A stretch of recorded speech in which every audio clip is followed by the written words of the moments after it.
Good afternoon friends. আজি আকৌ এটা ৰেচিপি ভিডিঅ' লৈ মই মৌচুমী আহিছোঁ আপোনালোকৰ ওচৰলৈ।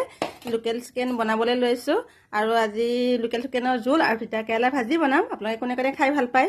আজি একদম চিকেনখিনি কিন্তু বহুত জোলকৈ বনাম, কাৰণ মাইনাই ভাল পায়। আৰু এয়া চিকেন বনাবৰ কাৰণে মই মছলাখিনি যোগাৰ কৰি লৈছোঁ আৰু এইখিনি গোটা মছলা লৈছোঁ এই তেলত দিবৰ কাৰণে। পূৰা তেল মানে যেতিয়া গৰম হয় তেতিয়া দিছোঁ।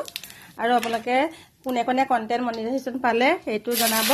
আজি আমাৰ মিষ্টাৰে যে এইবিলাক ভিডিঅ' চিডিঅ' বনাই ইমান ভাল নাপায়। এতিয়া লাইটটো ফিউজ হ'ল, একে ইমান কম পোহৰৰ লাইট এটা মানে দিলে লগাই নহয়, একোৱে ভালেই লগা নাই। এতিয়া ভিডিঅ'ৰ সেইকাৰণে কোৱালিটিটো একেবাৰে বেয়া আহিছে। আৰু এয়া মই পিঁয়াজখিনি একদম ধুনীয়াকৈ 3টা পিঁয়াজ লৈছিলোঁ, আপোনালোকে দেখিছিলে। ধুনীয়াকৈ ভাজি আছোঁ আৰু ভজাৰ পিছতে এয়া হালধি দিছোঁ, হালধি নিমখ আৰু এইখিনি ধনিয়া গুড়ি মই আগতেই গুড়ি কৰি থৈছিলোঁ। আপোনালোকে সকলোৱে জানে মই বাহিৰৰ গুড়ি মছলাই ব্যৱহাৰ নকৰোঁ। আজি ইয়াত জলকীয়া গুড়িও ব্যৱহাৰ নকৰোঁ, যদিও মানে গুড়ি কৰি থোৱা আছে জলকীয়া মই নিজেই। আৰু এয়া পিচি থোৱা মছলাখিনি মই ধুনীয়াকৈ মাংসখিনি ভাত খাওঁতে দি দিছোঁ। আৰু এনেকৈ বনালে যে ইমান টেষ্টি হয় নহয়। আৰু লোকেল চিকেনৰ মানে জোল বনালেই মই ভাল পাওঁ। চিকেন অকণমান আছে, বেছিকৈ অনা, ডাঙৰ অনা নাইকিয়া, সৰু মুৰ্গী এটা আনিছিলে। আৰু ইয়াত মই আলু সৰহকৈ দিম, যিহেতু মানে হেৰি হয়, এইটো কি মই আলু খাই ভাল পাওঁ। মাংসত ইমান ৰাপ নাই, কিন্তু জোলকণ খাই ভাল পাওঁ কিন্তু দেই লোকেল চিকেনৰ। আৰু এয়া নিমখ হালধি আৰু গুড়ি দি দিছোঁ হেৰিয়ৰ। আৰু এয়া যিখিনি মছলা পিচি থৈছিলোঁ, নহৰু আদা পকা জলকীয়া, সেইখিনিও মই দি দিছোঁ। আৰু কেনেকুৱা ধুনীয়া গোন্ধ এটা ওলাইছে নহয়, খাবলৈ যে বহুত মজা লাগে। আৰু চিকেনটো সদায় মোৰ প্ৰিয়, কিন্তু ব্ৰইলাৰ মই ভাল নাপাওঁ, একদম নাখাওঁৱেই। মানে বাবুহঁতৰ কাৰণে অনা হয় যদিও মই নাখাওঁৱেই, আলু অকণ খাই থৈ দিওঁ।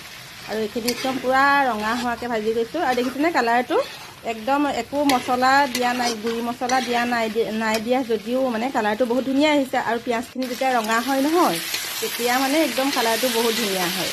আৰু এইকেইদিন সকলোৱে কৈ আছে কণ্টেণ্ট মনিটাইজেশ্যন পালেনে। আচলতে আমি ফেচবুকত কাম কৰিবলৈ আহিছোঁ, কাম কৰি যাব লাগে। গীতাত কোৱাৰ দৰে কৰ্ম কৰি যোৱা, ফলৰ আশা নকৰিবা। এনেকৈ আমি ফেচবুকৰ যিখিনি গাইডলাইন মানি দিছে, ৰাতিপুৱা গধূলি ফটো দিয়া, ৰিলছ দিয়া, এটা ৰিলছ দিয়া, এনেকৈ দি গ'লেই হ'ল। নিজৰ কামখিনি কৰি গ'লেই হ'ল। আৰু যাতে পেজটো চাই থাকিব লাগে মাজে মাজে, স্কুল লাগিছে নেকি কিবা। আৰু সেয়া জানিবৰ কাৰণে বেলেগত এনেকৈ ফেচবুকৰ ওপৰত দিয়া ভিডিঅ' আছে, সেইবোৰ চালেই হৈ যায়। তেনেকৈ নিজৰ প্ৰফাইলটো বা পেজটো চেক কৰি থাকিব। আৰু আপোনালোকে নিজৰ কাম কৰি যাওক, এদিন নহয় এদিন কষ্টৰ ফল পাবই। আৰু এয়া মোৰ কথা পাতি থাকোঁতেই মাংসখিনি হ'ব এতিয়া। আৰু পানী কিন্তু সৰহকৈ দিছোঁ দেই, পানীখিনি মই উতলাই ৰাখিছিলোঁ কাষৰ হেৰিটোতে, চোলাতে চচপেন এটাত। পানী আজি জোল বনাম বুলি মনতে ভাবি লৈছোঁ, আৰু দালি নবনাওঁ যিহেতু, সেইকাৰণে পানী সৰহকৈ দিছোঁ। আলুও দিছোঁ সৰহকৈ। এই আলুখিনি সিজিছে দেখিছেনে। আৰু কালাৰ দেখিছেনে নাই বাৰু কওকচোন। কোনে কোনে এনেকুৱা জোল খাই ভাল পায় সেইটো কমেণ্ট কৰিব। আৰু এয়া বহুত উতলাম, মানে যিহেতু ব্ৰইলাৰ নহয় ন, লোকেল হয়, কিন্তু কোমলীয়া সৰু মুৰ্গী যে ইমান হেৰি নাই। এয়া মোৰ মাংস তৰকাৰী হৈ গ'ল। বাই।